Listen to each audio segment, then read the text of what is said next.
So I couldn't call on anybody from the church. When I did try to call on folks, it was, oh, I'll see what I can do to help you. Just pray. Oh, God gonna make a way. Now, God will make a way. But at that moment, I needed a shoulder to cry on. Not even to just talk about my ex. I just needed somebody to be there for me. I just needed a shoulder to cry on. A pat on the back saying, you gonna be okay. But these motherfuckers, oh, God gonna work it out. Just pray. Just, this, that, and the third.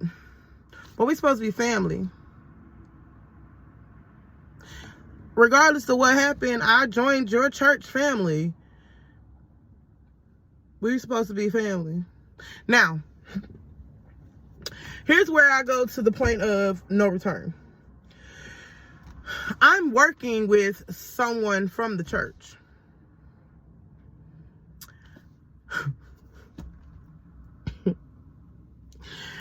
The way that I was being treated, now, I'm only getting paid, $9 an hour, $9 to $10 an hour.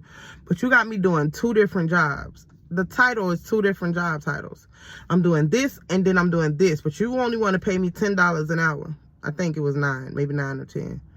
And I wasn't getting paid enough to keep a hotel room. So I was about to lose my hotel room. This is where it takes a turn. The person that I was working with, I don't know what the fuck was going on with them, but they were talking to me straight crazy. And one of these days, they said some crazy off the wall shit to me. And I was so ready to square up at these white people's establishment, baby.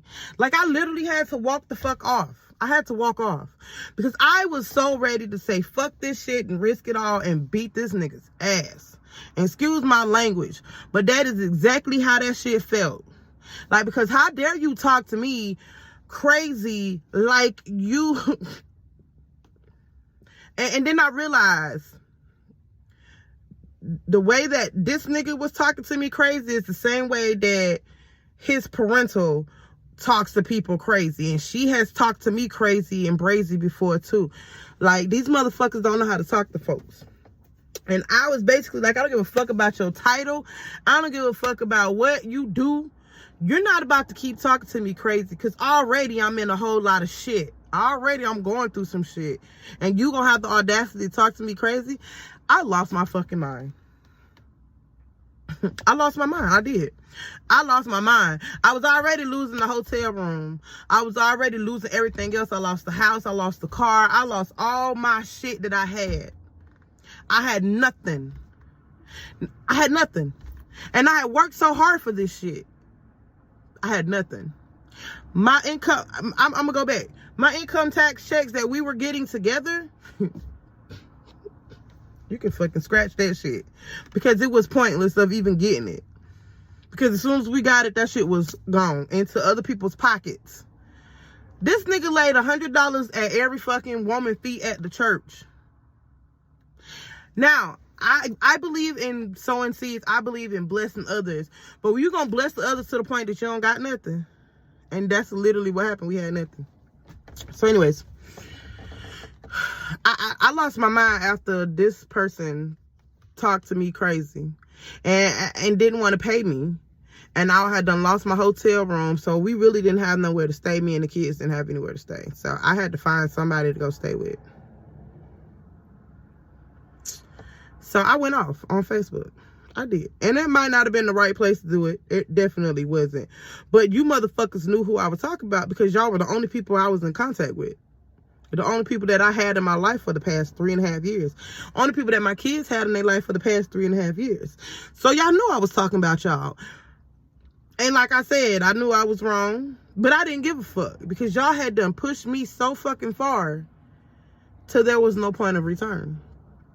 And at this point, the leader of the church told her members, her congregation, not to fellowship with me, not to talk to me, not to be involved with me or anything because I had done went the fuck off on social media.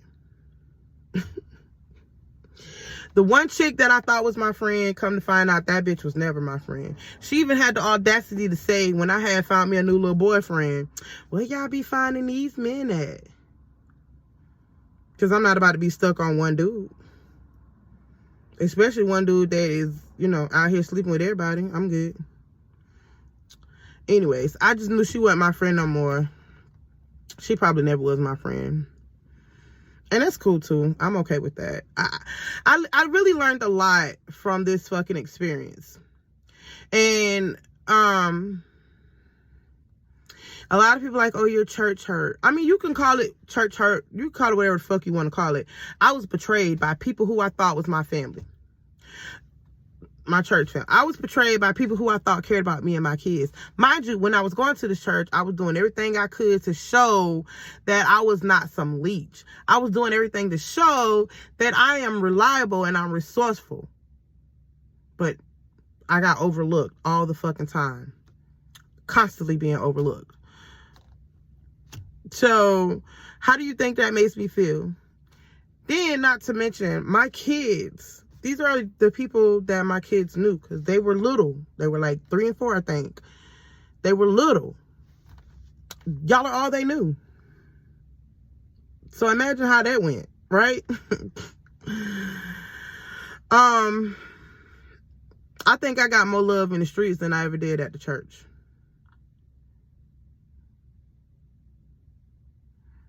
And then if you sit back and just watch how people deal with other people and how they talk about other people and how they gossip about other people that go to that church.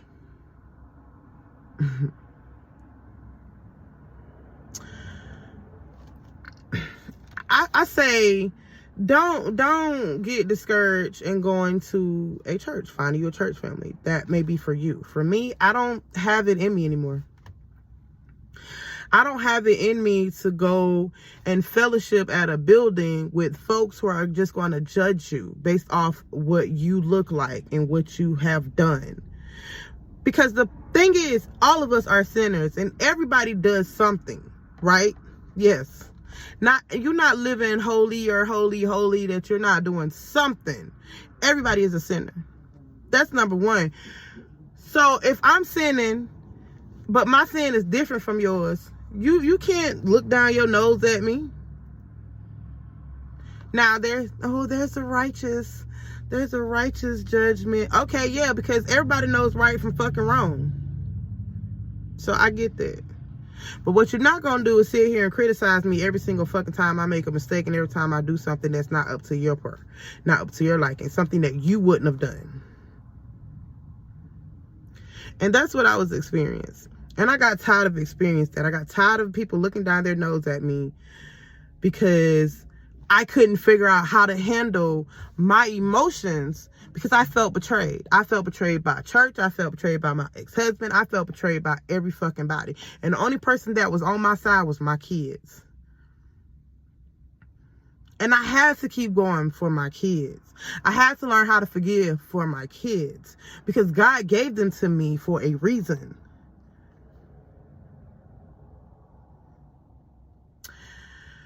So, I said all that to say,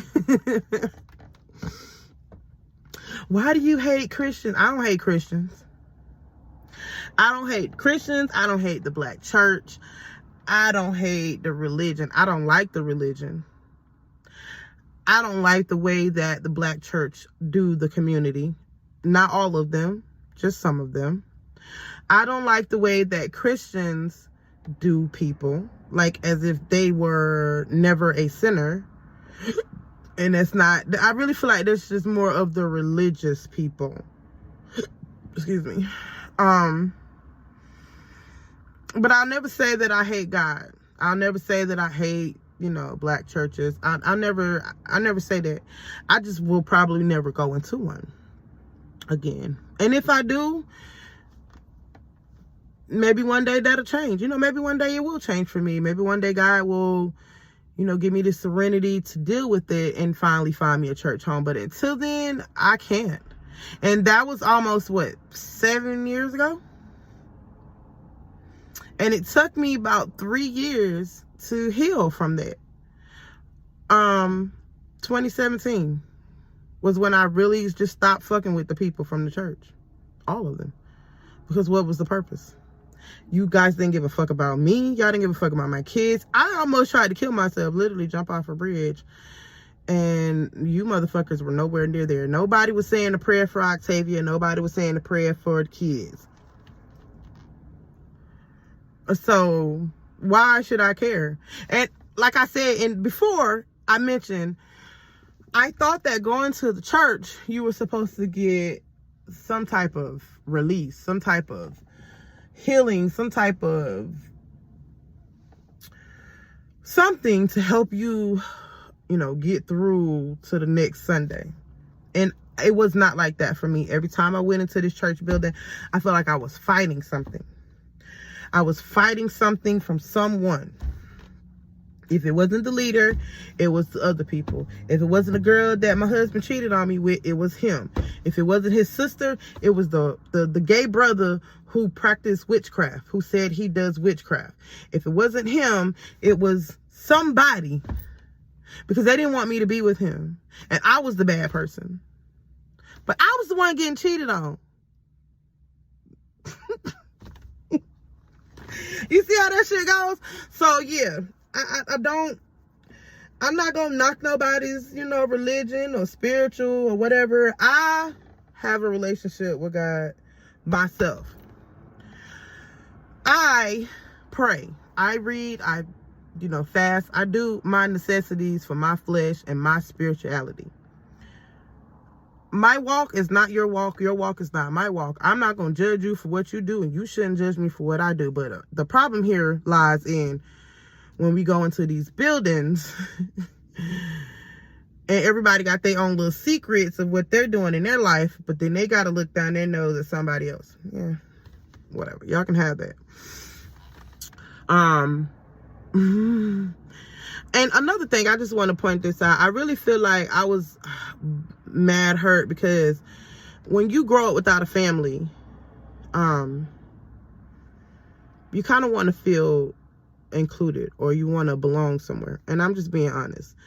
I dealt with rejection my whole entire life. I was rejected by my mother. I was rejected by my father. I was rejected by his side of the family. Growing up, you get rejected because you're too black. I got rejected because I was too tall. Whatever. So when I thought that I found something, I was happy to be there.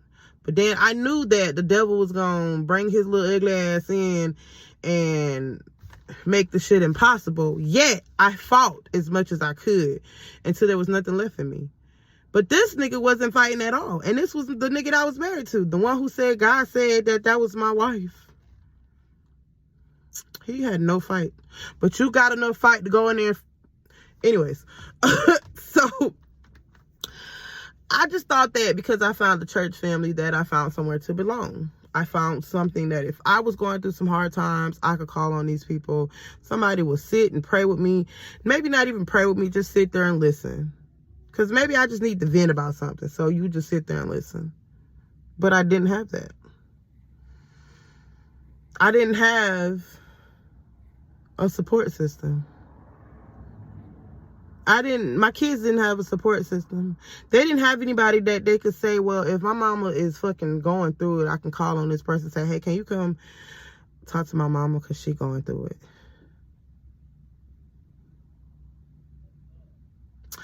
And then I started looking back at some of the pictures of when I used to go to the church. Yeah, let's just say I'm much brighter and a lot more vibrant than I was when I used to go to that church. I was dark. You could see it on me. I didn't look like me. It was just a whole lot with that. But I wanted to share that because I had to get it off my chest and be done with it. I needed to... I'm not mad at anybody. Let's get that clear. I'm not mad at anybody. I actually want to say thank you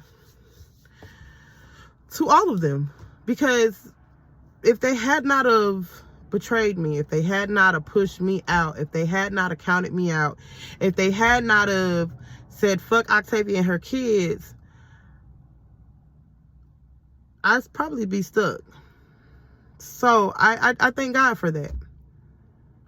I thank God that he removed shit that needed to be removed from my life. Lord, forgive me.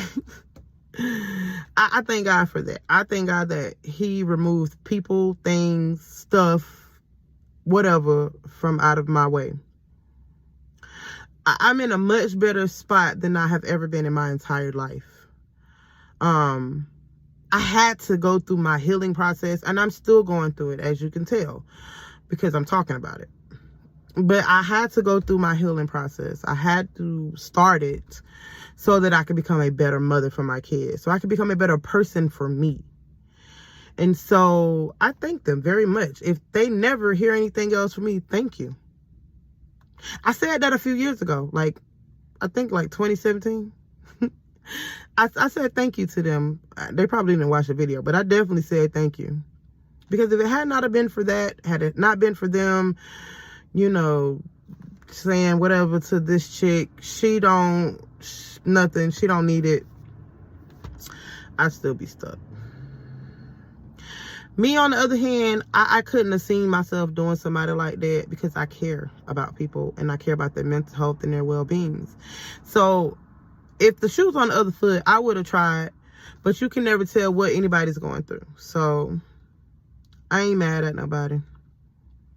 I am grateful that they did that because it pushed me to be the person that I am right now. It pushed me to fight hard and to go harder and to keep pushing because the rainbow's on the other side of that. That's the word right there, okay? So, yeah, I just want to say, thank you for taking the time to listen to this long-ass, podcast video. If you're listening to an audio, then thank you for that as well. But I just had to clear it up. I'm not mad at the church. I'm not mad at the community of Christianity. I'm not mad at none of that. It is what it is. And New Modern Day has showed you that that's not what would Jesus do. Wait, did I say it right? Because it's like, what would Jesus do? I don't think Jesus would have just left me out to dry regardless to whatever. But who knows? Because back then when Jesus was alive, it was a different time, right? Yeah, tell a friend to say thank you. Have a good one.